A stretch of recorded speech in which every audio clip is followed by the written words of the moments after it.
Amém? Bom, para quem não me conhece, meu nome é Maria Luque.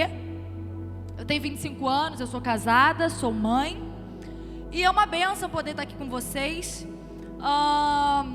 Até os meus 18 anos eu fui candomblessista, eu caminhava para me tornar uma mãe de santo. E aos 18 anos eu reencontrei o homem que hoje é o meu marido. E pela graça de Deus, hoje eu estou aqui para servi-lo, amém? E quando nós falamos sobre o mundo espiritual, é muito comum que nós não venhamos a entender exatamente aquilo que nós temos falado. Quantas vezes nós falamos sobre o sangue de Jesus, não é mesmo? Quantas pessoas até mesmo do mundo não falam sobre esse sangue? As pessoas costumam dizer, meu Deus, em nome de Jesus, sangue de Jesus tem poder. Mas será que você realmente sabe o que é esse sangue? Será que você realmente tem entendimento do que significa esse sangue? Como eu vim do candomblé, eu tenho uma linguagem espiritual muito voltada ao sacrifício. E é muito interessante porque no Antigo Testamento, nós vemos que a ordem era para que todas as vezes em que o povo quisesse se comunicar com Deus, um ritual fosse feito, um sacrifício fosse feito, para que aquele povo pudesse se achegar a Deus. E aí a ordem era que todos fossem até a tenda do encontro e observassem, analisassem o sacrifício que estava sendo feito. Para quê? Para que todo aquele povo pudesse enxergar o quanto o pecado deles custava. A vida de um inocente, que até aquele momento era de um animal. E a Bíblia diz que aí Jesus vem, e não mais falamos, como no Antigo Testamento, pelas sombras daquilo que ainda viria. Não mais era um cordeiro, um animal que era inocente, mas Jesus, ele vem de fato como aquele que estava por vir, sendo ele mesmo esse cordeiro puro e suficiente, dando a vida dele por nós e através desse sangue nos perdoando. A palavra de Deus diz lá em Hebreus 9:22 o seguinte: e quase todas as coisas, segundo a lei, se purificam com sangue, e sem derramamento de sangue não há remissão. Amém? Olhe para a irmã que está do seu lado e diga assim: você tem um remidor. Mas diga com vontade: você tem um remidor. Glória a Deus por isso. E talvez você não entenda o que é um remidor. E é isso que nessa noite você irá compreender. Amém? Lá em Ruth capítulo 2, a partir do versículo 14 é dito o seguinte: na hora da refeição, Boaz lhe disse: venha cá, pegue um pedaço de pão e molhe-o no vinagre. Quando ela se sentou junto aos ceifeiros, Boaz lhe ofereceu grãos tostados. Ela comeu até ficar satisfeita e ainda sobrou. Quando ela se levantou para recolher espigas, Boaz deu estas ordens a seus servos: mesmo que ela recolha entre os feixes, não a repreendam. Ao contrário, quando estiverem colhendo, tirem para ela algumas espigas dos feixes e deixem-nas cair, para que elas recolha e não a impeçam. E assim Ruth colheu na lavoura até o entardecer. Depois debulhou o que tinha juntado, quase uma arroba de cevada. Amém? Amados, nós estamos em um contexto da palavra onde uma mulher chamada Noemi, ela tem que lidar com uma grande perda, a perda de seu marido. E como se não bastasse, ela não apenas lida com a perda do seu marido, como também lida com a perda de seus 2 filhos, ficando assim somente ela com as 2 noras. Que bênção, né? Os filhos forem, ela fica com as noras. E aí a palavra do Senhor vai dizer que toda uma história começa com base nesse relato. É necessário que você entenda que naquele tempo, quando um marido falecia, um homem falecia, aquela mulher poderia ficar em uma situação do mesmo nível, basicamente, de alguém que vive hoje na vulnerabilidade da rua. Alguém conseguiria abaixar um pouquinho esse fundo para mim, por favor? em nome de Jesus. E aí é dito isso. E ocorre que, dentro desse contexto, aquela mulher poderia ter perdido somente o marido. Amém? Já doeria muito, não doeria?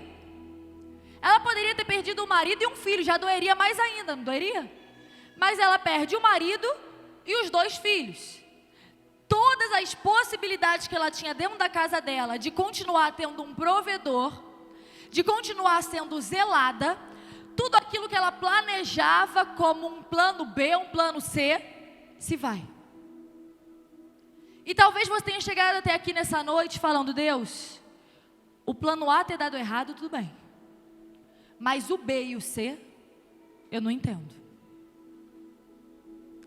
Escute uma coisa: todas as vezes que os seus planos se esgotarem, isso significa que você está entrando na rota de um remidor.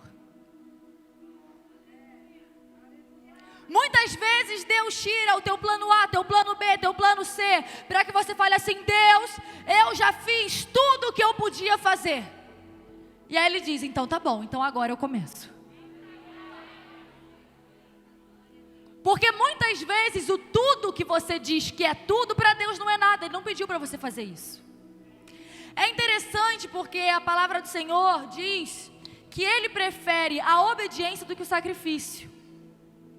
É muito comum que, assim como Saul, nós queiramos entregar a Deus aquilo que Ele nunca pediu, como um grande sacrifício, mas nos recusemos a entregar justamente o que Ele pediu. E você está assim: Deus, eu estou te dando tudo. Aí Ele fala assim: mas eu não te pedi esse tudo, eu pedi a única coisa que você não está querendo me entregar. E o sacrifício é uma bênção quando ele é fruto de obediência. Mas ele é uma maldição quando ele é barganha. Quando ele é uma forma de você tentar comprar a Deus e distrair a Deus para não entregar o que Ele te pediu para entregar. E quando aquela mulher perde o plano A, o plano B, o plano C, a palavra começa a narrar uma história, e a história começa assim: havia fome na terra. Minha irmã, a situação já era ruim. O contexto individual já era ruim. E ainda por cima o contexto global era de fome na terra. Naquela época não existia a facilidade que existe hoje da gente ir ao mercado e comprar, não. Era colheita, era plantio. Nós estamos falando de pessoas que plantaram e nem colheram o que plantaram, porque no meio do tempo começou a ter fome na terra. E aí a palavra de Deus vai dizer que ela simplesmente, sem os seus filhos, sem o seu marido, ela olha para as suas noras e ela diz assim: olha só, eu ouvi dizer que lá na minha terra de origem está tendo provisão. Então voltem cada uma de vocês para a casa das suas mães. E quando a Bíblia fala casa de sua mãe, sempre vai representar a preparação para um casamento, porque quando tem a ver com provisão ou com autoridade, vai falar sempre casa do seu pai. Então o que ela estava falando ali era basicamente o seguinte: olha só, vai lá, arruma outro marido, vive a vida de vocês, e eu vou continuar vivendo a minha vida aqui. E aí essa mulher, que era a nora dela, fala assim: olha, tudo bem que a outra foi, mas eu vou ficar. Uma nora foi embora e Ruth decide ficar. E ela faz uma confissão tremenda, que ela diz assim: não insistes para que eu vá, porque onde fores irei, onde estiveres estarei, o teu povo será o meu povo e o teu Deus o meu será. E tudo começa a mudar diante dessa confissão. Aquela mulher era uma pagã, ela era de um outro povo, ela não conhecia aquele Deus. E no momento em que ela poderia pensar só nela, só na dor dela, ela diz o quê? Não insista, eu não vou te deixar.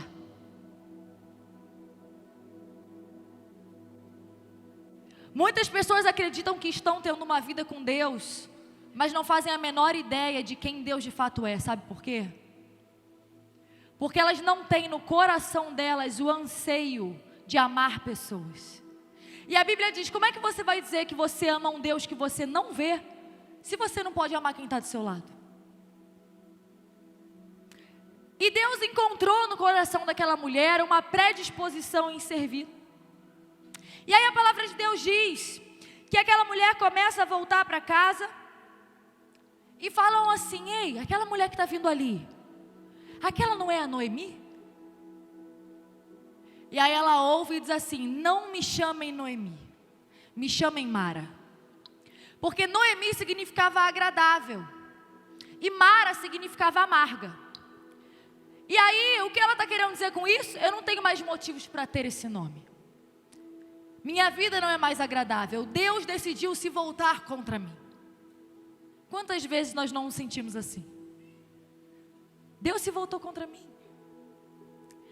E naquele contexto, muito mais do que hoje, a cultura judaica leva muito a sério o nome. Porque o nome sempre representava ou um lugar de destino ou um lugar de origem. Como por exemplo, Moisés, porque foi tirado das águas. Então o nome sempre apresentaria um destino. Sempre que Deus decidia mudar algo na vida de alguém, Ele mudava também o nome. Ele fez isso, por exemplo, quando Ele mudou o nome de Jacó para Israel. Ele fez isso quando mudou o nome de Abrão para Abraão. Então o que ela está querendo dizer aqui nesse contexto? Ela está querendo dizer o seguinte: olha, a minha dor é tão grande que eu mudo até o meu nome. E amado, existem dois tipos de pessoas nessa terra: as que deixam as circunstâncias mudarem o teu nome, ou as que reconhecem que existe um nome sobre todo nome e sujeitam a dor a esse nome, que é Jesus. Você está aqui hoje, Deus está te falando, você tem uma oportunidade. Ou você vai permitir que a dor mude o teu nome, mude o teu destino, ou você vai usar o nome que há sobre todo nome para mudar a tua dor.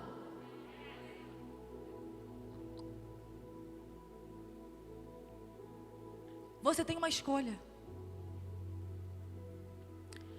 Em seguida, a Bíblia diz que enquanto ela estava em todo esse contexto de dor, a sua nora diz assim: olha, então eu vou lá, eu vou colher espigas. E aí Ruth vai. Em meio a isso tudo, ainda começa a existir uma disputa, porque a palavra do Senhor diz que essa mulher, com muita dor por ter perdido seu marido, seus filhos, ainda vira para a nora que decidiu estar ali e diz assim: olha só, a minha dor é muito maior do que a sua.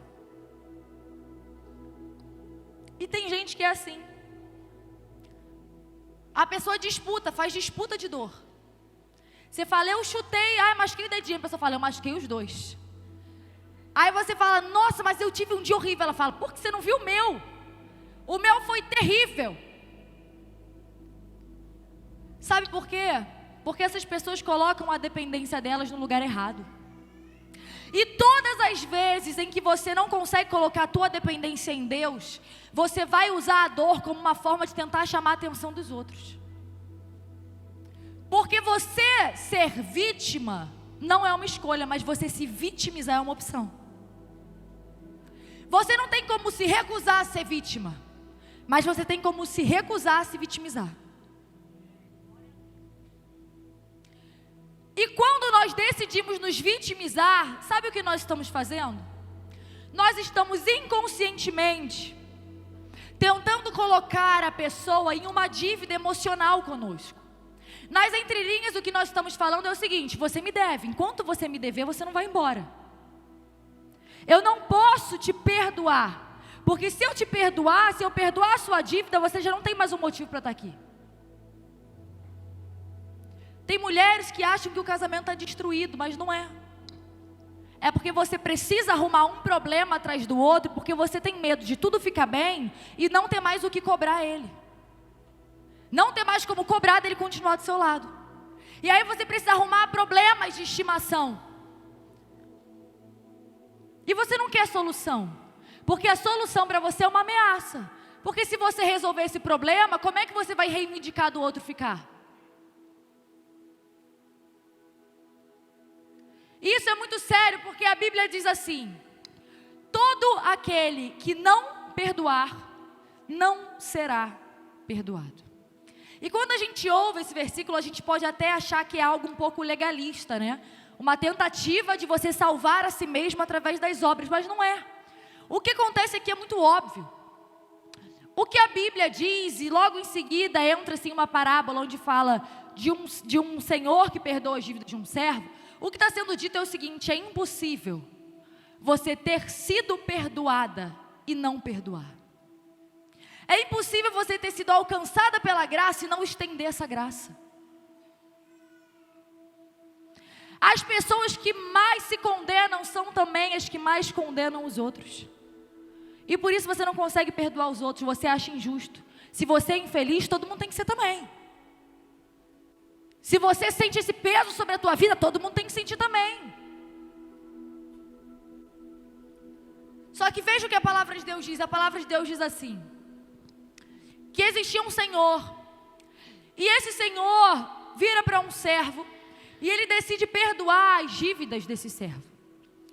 E quando esse servo sai, ele encontra um conservo, e o conservo fala: poxa, eu não tenho dinheiro. E ele cobra do seu conservo uma dívida muito inferior à que ele tinha e foi perdoada pelo Senhor. E aí o Senhor vira para ele e fala assim: você é um servo mau, porque eu perdoei a sua dívida e você não perdoou do seu conservo que era muito menor.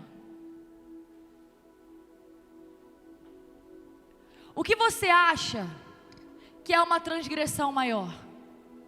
Um pecador ferir, trair, porque isso é o pecado, pecar contra alguém santo, ou um pecador pecar contra o outro? Então, se nós fomos perdoados de um pecado muito maior que aquele que cometemos contra Deus, como nós nos atrevemos a não perdoar um pecado muito inferior que é aquele que um pecador como nós comete contra nós? Você é mais santo do que Deus?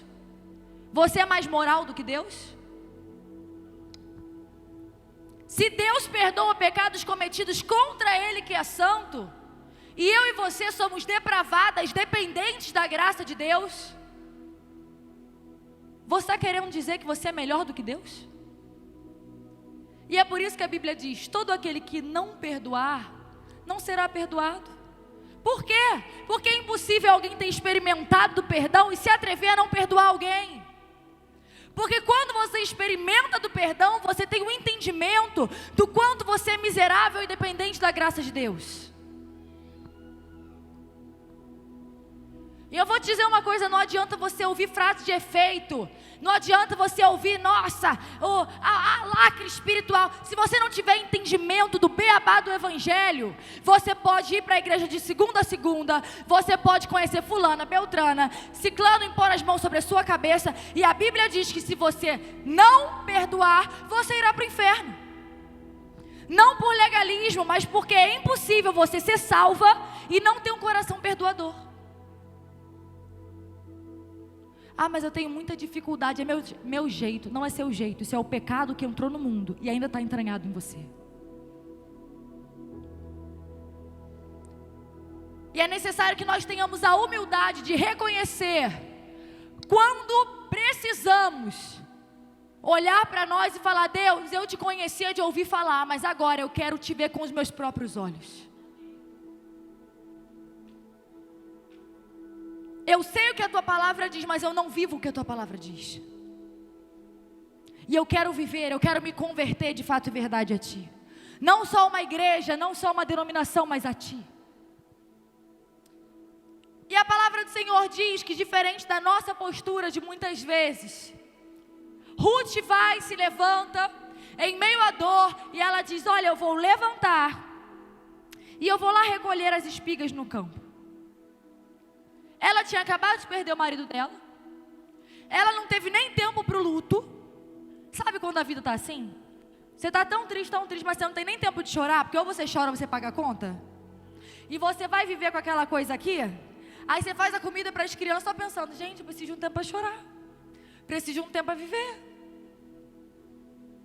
Porque muitas vezes a dor é tão grande, somada ainda a um contexto mundial, que você diz assim: eu não tenho nem tempo para chorar. E aí aquela mulher levanta e ela vai procurar por espigas. Sabe por quê? A demanda é inimiga do drama. Você vai dramatizar até existir uma demanda. Você sabe, as pessoas que mais criticam são as que menos fazem alguma coisa. Porque quem faz não tem nem tempo de criticar. E mais do que isso, não critica porque sabe que se criticar, vai ter que se propor a resolver. Então, quando você entende que aquilo que você é tentada a criticar, você foi chamada para resolver, você olha para os outros com um olhar de muito mais compaixão. Sabe por quê? Não é porque você é muito pura não, mas é porque você fala assim, eu não vou nem reclamar, porque se eu reclamar, eu vou ter que ir lá e fazer melhor. Então a demanda é inimiga do drama. Ela estava sentindo dor, estava, mas existia uma demanda.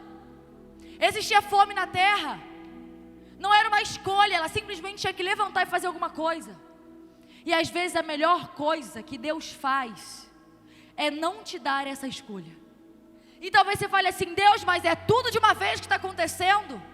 E Ele fala, justamente, para você não ter tempo de dramatizar. Quanto mais intenso é o caminhão da dor que passa, maior é a velocidade que Deus está querendo dar para certas coisas se cumprirem. Então é muito intenso, muitas vezes, tudo que acontece ao mesmo tempo na tua vida. Mas a velocidade com que elas serão resolvidas vai ser proporcional também. E a palavra diz que aquela mulher chegou cedo e ela estava de pé. E que casualmente ela caiu no campo de Boaz. Boaz é um homem que a Bíblia diz que quando sua sogra chegou, quando Noemi chegou, ela vira para Ruth e fala assim, olha, a gente bem tem um remidor aqui. A gente tem um parente resgatador aqui. Antes de nós entrarmos nesse ponto, a palavra do Senhor diz que ela cai no campo de Boaz, ela não sabia quem ele era, por uma casualidade. Repita, casualidade. Tudo que você precisa na sua vida, às vezes, é uma casualidade. Aquilo que você chama de casualidade, Deus chama de encontro. Aquilo que você chama de casualidade, Deus chama de propósito. Porque não é porque você não está onde você queria estar, que você não está onde você tem que estar.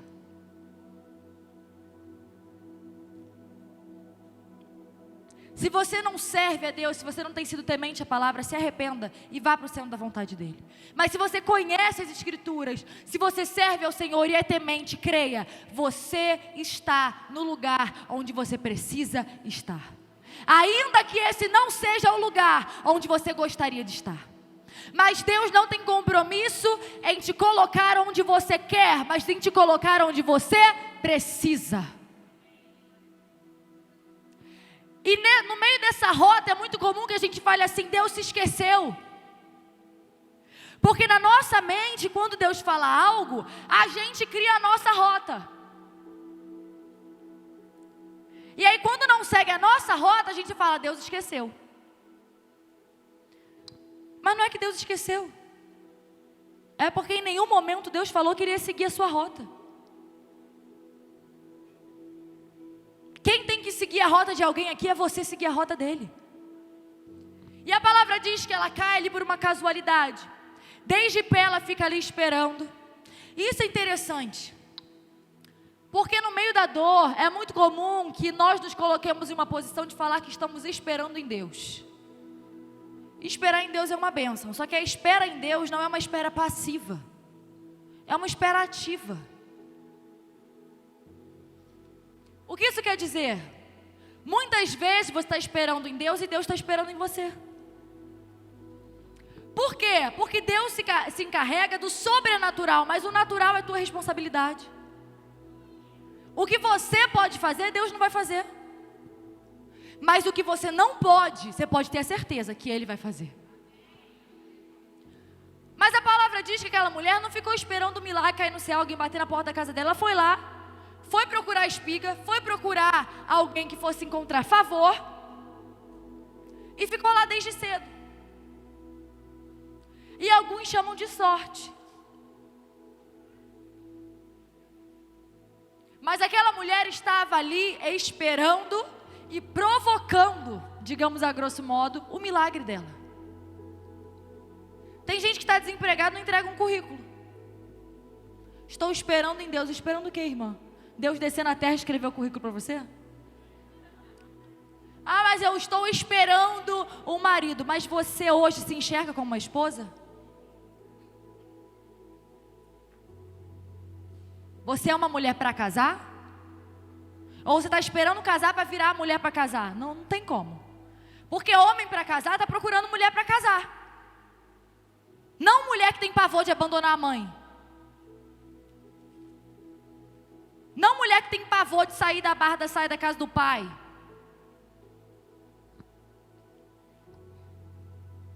Talvez para você não seja óbvio. Mas deixa eu falar uma coisa, não tem nada a ver com a ministração, mas o Senhor me tocou aqui. Homem, amada, tem um radar. E tem mulher que tem repelente de homem. De verdade mesmo. Se tiver algum homem aqui, eles vão poder confirmar isso. Homem sabe quando a mulher é dependente emocional. Homem sabe quando a mulher não vai estar disposta a confiar nele, mas vai querer continuar casada com o pai. Homem sabe quando a mulher vai querer levar a mãe para dentro do casamento.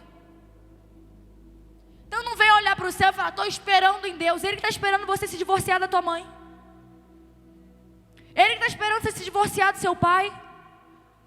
Do teu sonho de princesa. Não existe esse casamento Disney, irmã. Se você conhecer alguém que disser que nunca pensou que casou errado, não ouve essa pessoa, porque é mentirosa, é sonsa. É sonsa, irmã. Pode até falar assim, em divórcio não, mas em matar ele todos os dias. Né? Até assim pensar, não, divórcio não, mas matar, talvez. Porque, amadas, o casamento não é um sentimento, é uma decisão. E é por isso que essa linguagem é usada com Deus. Por quê? Qual é o propósito do casamento? O propósito do casamento é ser um espelho, é te preparar para um casamento superior que virá, que é o de Cristo com a sua igreja. Então o propósito do casamento não é fazer você feliz, você sabia disso? Não é. O propósito do casamento é forjar você. Deus levanta uma pessoa com um nível de aliançamento a você tão grande, mas tão grande, que você não tem como descartar, sabe por quê? Porque tem coisas que se Deus levanta uma amiga para te forjar, você enjoa da cara dela e não vê mais. Que se Deus levanta sua mãe e seu pai, você vai embora de casa. Mas aí Deus vai e diz que Ele vai te dar alguém que é uma só carne com você, você não tem para onde fugir. Não tem. Então você tem que se submeter ao tratar de Deus. E aí tem vezes que você diz assim, mas meu Deus, esse homem... Não é o homem. Qualquer pessoa que fosse colocada em uma posição de aliança inquebrável, onde você teria que se sujeitar ao nível de pressão de Deus, seria tão insuportável quanto. E é por isso que muitas mulheres estão esperando o marido de Deus e não vão encontrar, porque não tem a visão correta de casamento. Você está achando que você vai brincar de casinha, e não é.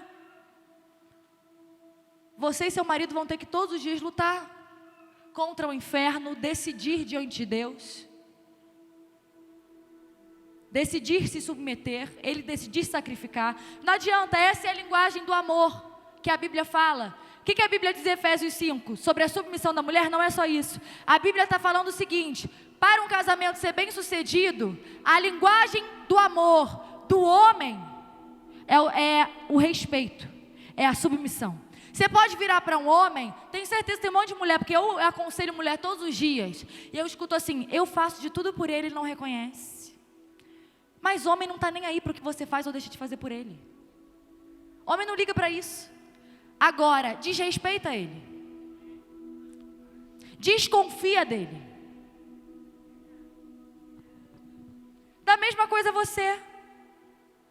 O homem pode virar e falar, meu amor, eu confio em você. Tem mulher que fica até brava, porque gosta do homem ter um ciúminho saudável. Tem fé nas malucas, né? Sempre tem as fé nas malucas. Sempre tem. Ele pode falar, meu amor, eu confio em você. Mas vai falar assim: eu não estou nem aí. O que você faz para me provar isso? Que a linguagem do amor da mulher é o sacrifício. Então a Bíblia te dá esse modelo para apontar justamente os papéis biblicamente falando. Enquanto você não entender isso, você não quer um marido. Você quer um semideus para suprir a carência que você ainda não conseguiu suprir em Deus.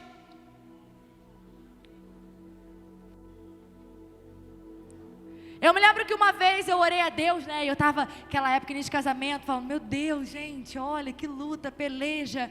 E aí eu falei assim: Deus, eu te amo, toca a vida do meu marido. Ai, crente estava arrasando. Aí o Espírito Santo falou assim comigo: não diga que você me ama, se você é incapaz de se submeter ao homem que dorme do seu lado. Porque se você não se submete a ele que você vê, quem dirá a mim que você não vê? Eu fiquei com uma vergonha, irmã. Sabe quando você em oração, você sabe onde enfiar a cara? E aquele dia Deus me falou algo muito importante para mim, que foi assim: todas as vezes que você se submeter ao seu marido, eu nunca vou deixar você sair perdendo. Não importa o quão limitado você acha que ele seja, eu sou o cabeça dele. E eu vou conduzir ele onde ele tiver que estar, nem que seja para honrar a sua obediência à minha palavra.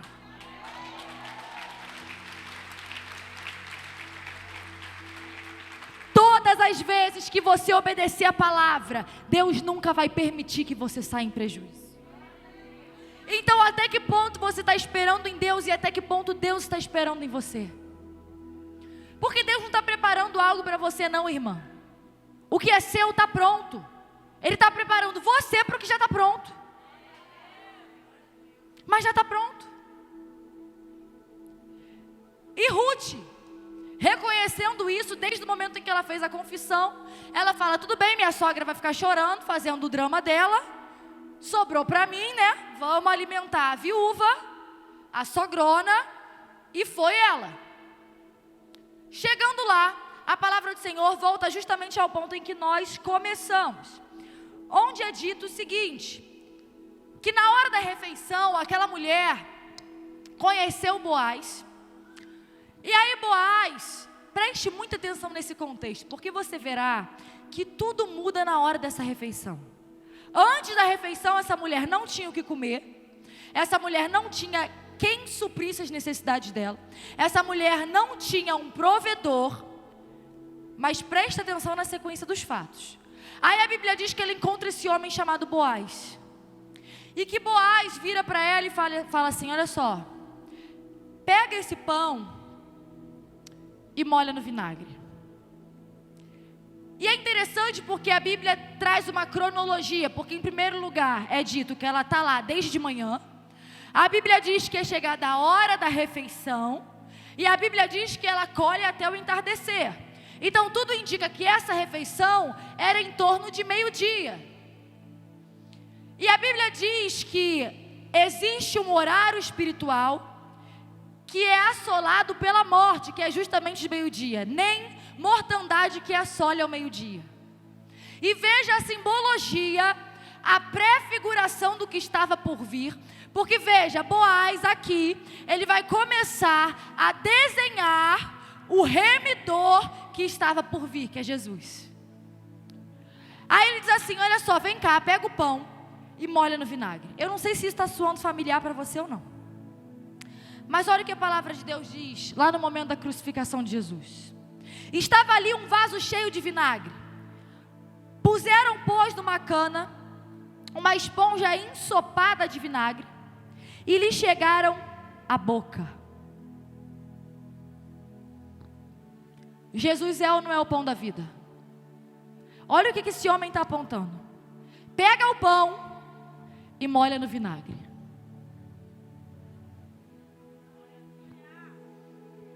Eu amo a palavra de Deus. Amada, não existe nada. Eu declaro que você vai sair daqui com o desejo de conhecer os tesouros de Deus, Você vai ler as escrituras, e eu profetizo que assim como acontece na minha vida, você vai ver como se fosse o dedo de Deus falando assim: lê isso daqui de novo, lê isso daqui de novo, lê isso daqui de novo. E para você ter convicção do que está sendo dito, em primeiro lugar, é dito assim, que aquela mulher, Ruth, encontra favor. Versículo 10, ela inclinou-se prostrada com o rosto em terra e exclamou: porque achei favor.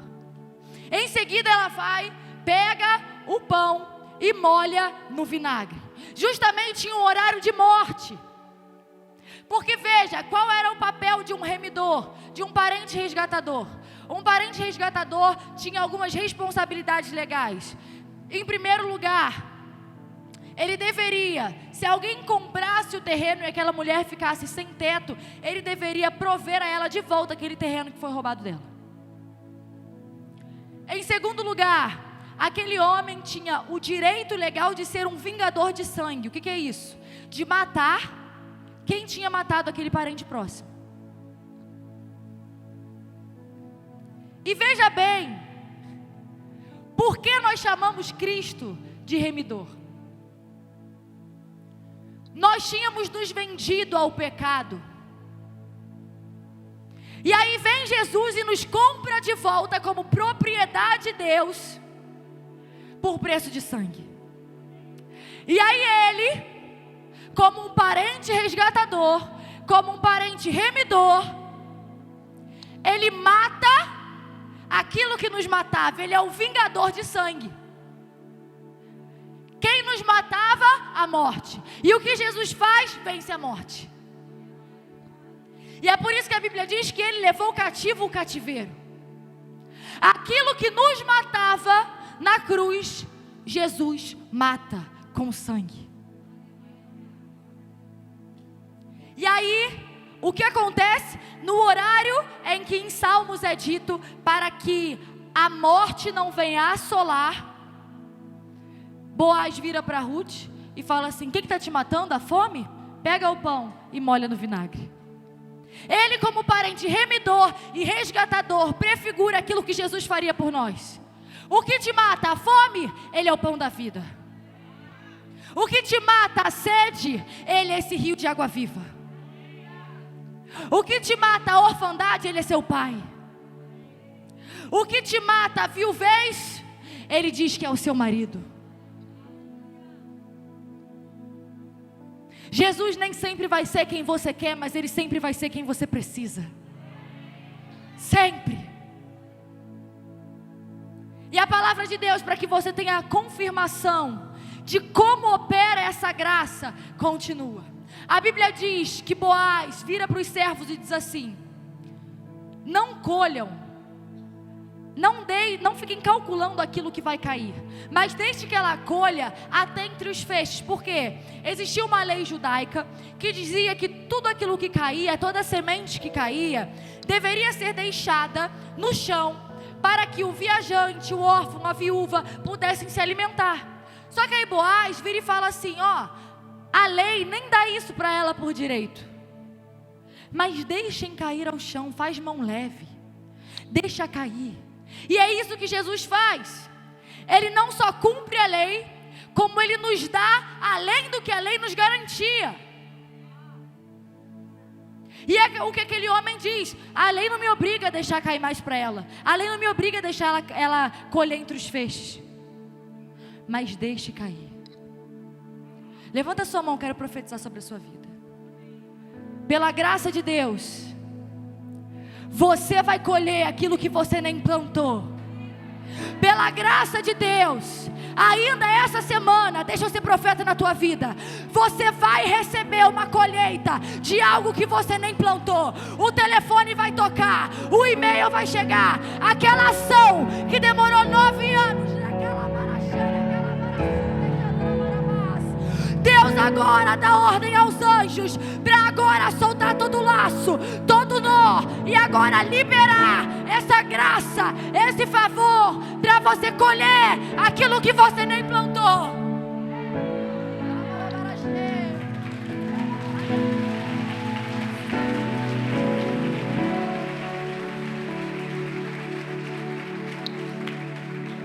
E não para por aí.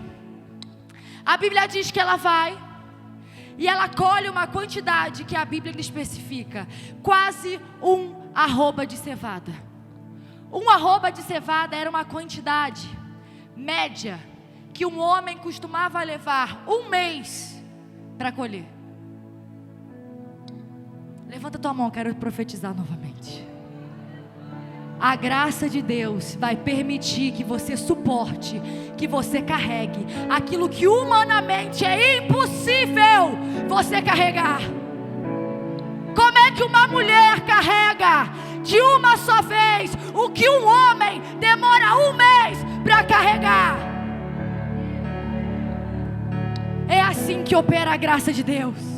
E desde que você experimenta desse pão, ela pegou o pão, molhou no vinagre, e aí ela colheu o que não plantou e carregou aquilo que humanamente seria impossível ela carregar. Isso é a graça. Eu não sei debaixo de que jugo você chegou aqui, mas Deus está te falando: aprenda a receber da minha graça. Não se sinta culpada quando as coisas acontecerem com facilidade na tua vida. Não se sinta culpada quando você trabalhar menos e começar a ganhar mais. Porque a graça de Deus operará na tua vida. O favor de Deus te alcançará. E veja que interessante. A Bíblia diz que o hábito de pegar o pão e molhar no vinagre era muito comum na tradição judaica. E Jesus, no momento em que antecede a crucificação, é questionado: quem é aquele que vai te trair? E ele diz assim: é aquele que pegar o pão e molhá-lo. Aquele a quem eu pegar, na verdade, aquele a quem ele pegasse o pão, molhasse e entregasse. Eu não sei se você consegue entender esse mistério. Mas quando um anfitrião pegava esse pão, molhava ele no vinagre, o que era representado era que ele estava honrando aquele a quem estava entregando. Então Jesus, sabendo que seria traído por Judas, o que ele faz? O honra. Sabe por quê? Judas achou que estava acabando com a vida dele. Mas na verdade Judas só estava sendo usado por Deus para levá-lo para exatamente o lugar onde ele nasceu para estar. Deus vai gerar agora no teu coração uma compaixão por todos aqueles que te feriram. Porque se não fosse ela, você não estava aqui hoje. Se não fosse ele, você não estava aqui hoje. Eles acharam que iam te matar, mas eles foram usados por Deus para te impulsionar para a presença de Deus.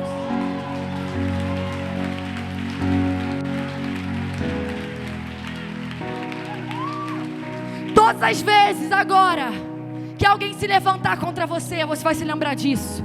Toda vez que Deus quer te promover, Ele permite que o inimigo encoste no teu calcanhar. Porque ninguém vê serpente e fica parado. A serpente dá velocidade. Quanto maior é o nível, a intensidade da perseguição, maior é a velocidade que Deus está dando. E o diabo acha que está vencendo, mas ele mal entendeu que até ele, quando Deus quer, é usado por Deus. Porque, minha irmã, eu convivo com pessoas que falam assim: eu prego e nossa, uma guerra. Eu falo: guerra? Minha irmã, pode até acontecer uma vez ou outra agora. Eu saí de casa já preparada para a guerra, porque o diabo não tem poder, não tem legalidade, não tem autoridade na minha vida. Ele pode até levantar, mas ele vai levantar para cair. Pare de aceitar o diabo entrar na tua casa. Estude a Bíblia, estude teologia, conheça a soberania de Deus. O diabo não tem poder sobre a vida daqueles que pertencem a Deus. Quando ele se levantar, ele vai se levantar por um motivo. A Bíblia diz que chegaria o tempo onde ele colocaria todos os inimigos como estrado dos pés de Jesus. Todas as vezes que uma serpente tenta se levantar contra você, na autoridade que é o nome de Jesus, te foi dado poder para pisar sobre ela. E quando você pisa sobre ela, ela te impulsiona, ela te levanta. Você pode se colocar de pé em nome de Jesus.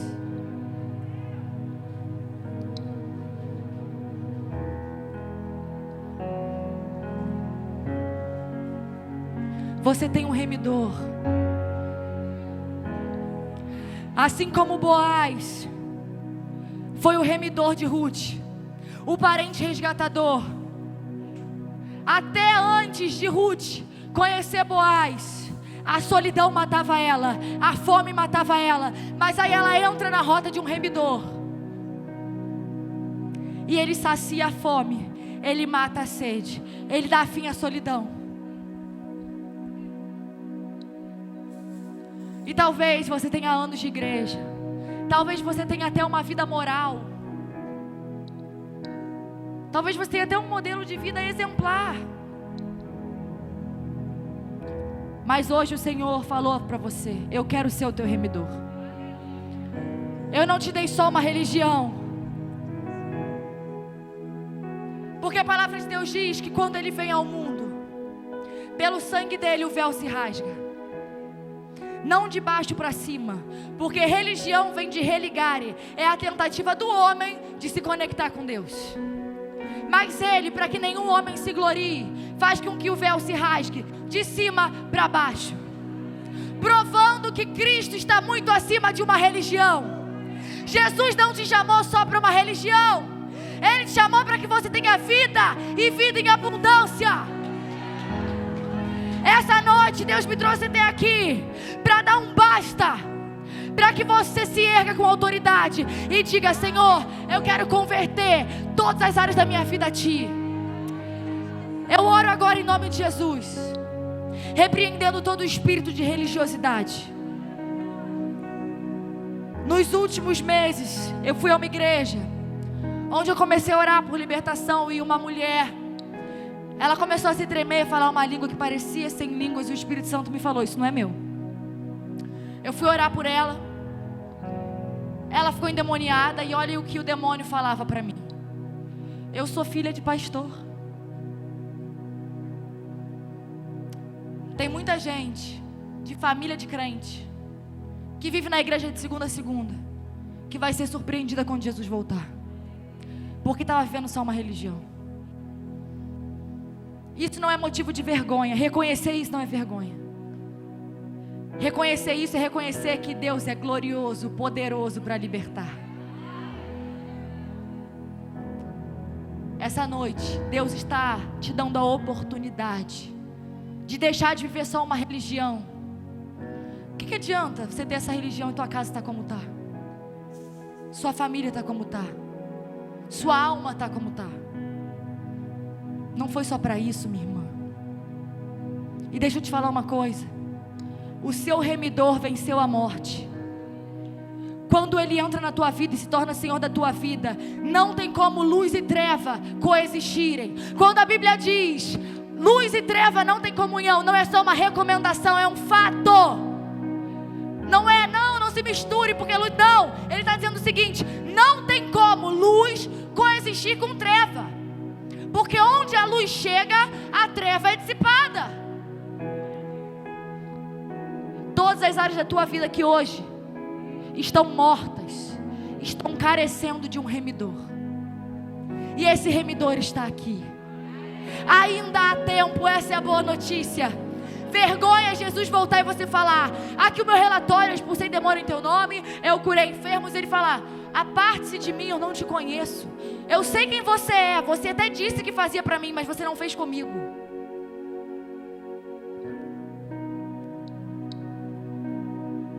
Nessa hora eu oro para que em nome de Jesus, todo espírito de religiosidade quer colocar timidez, vaidade, arrogância no coração dessa mulher agora, perca todo o direito, perca todo o efeito legal. Eu oro agora em nome de Jesus, declarando que medo você perdeu agora. Morte, todo espírito de morte aqui agora, onde você estiver, morte, é com você que eu estou falando. Espírito de depressão, suicídio, Agora é com você que eu estou falando. Eu te dou uma ordem em nome de Jesus. Você vai agora soltar a vida dela. Agora, sai dela.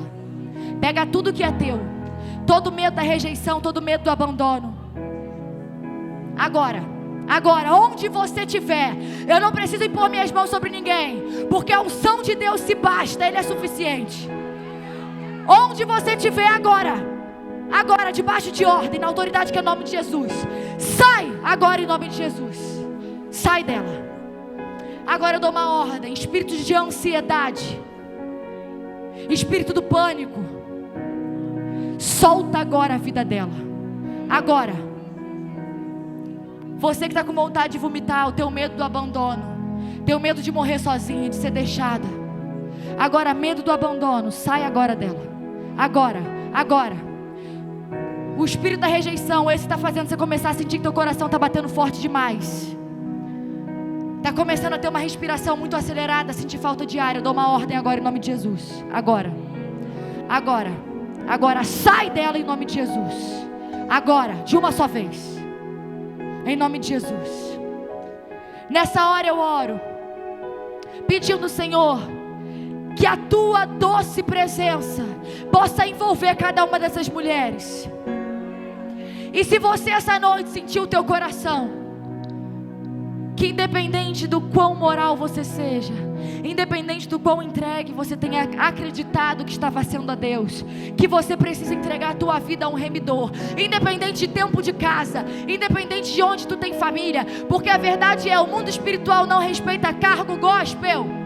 O mundo espiritual só respeita o sangue de Jesus. Ou ele está sobre a sua vida ou ele não está.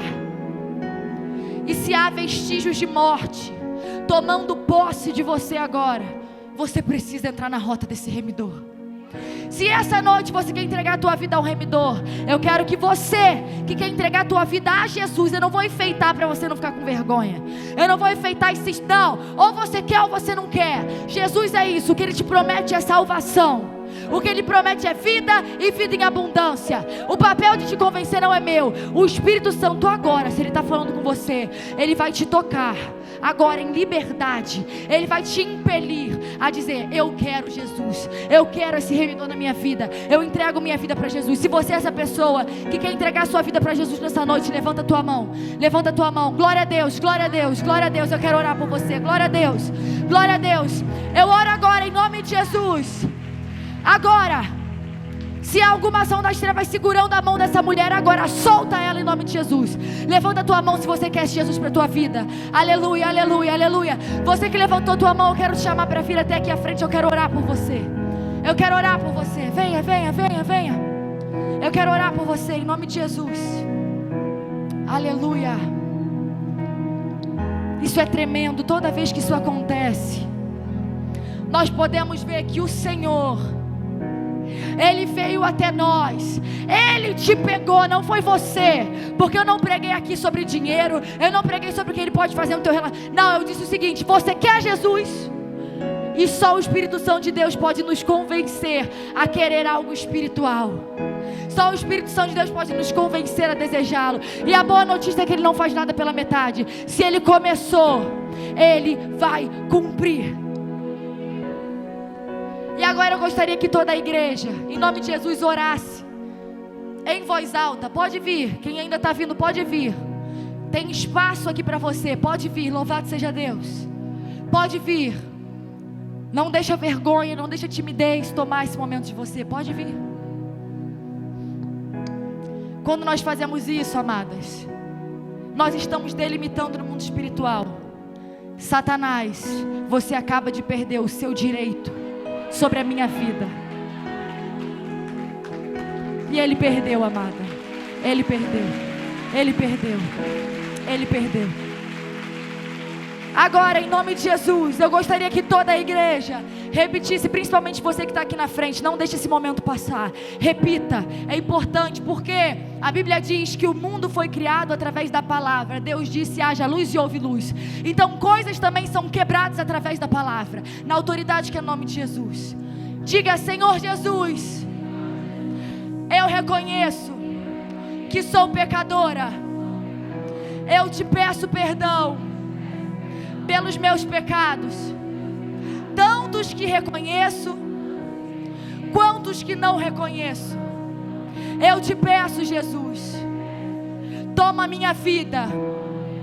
Eu reconheço que o Senhor morreu por mim, mas ao terceiro dia ressuscitou e está sentado à destra de Deus Pai.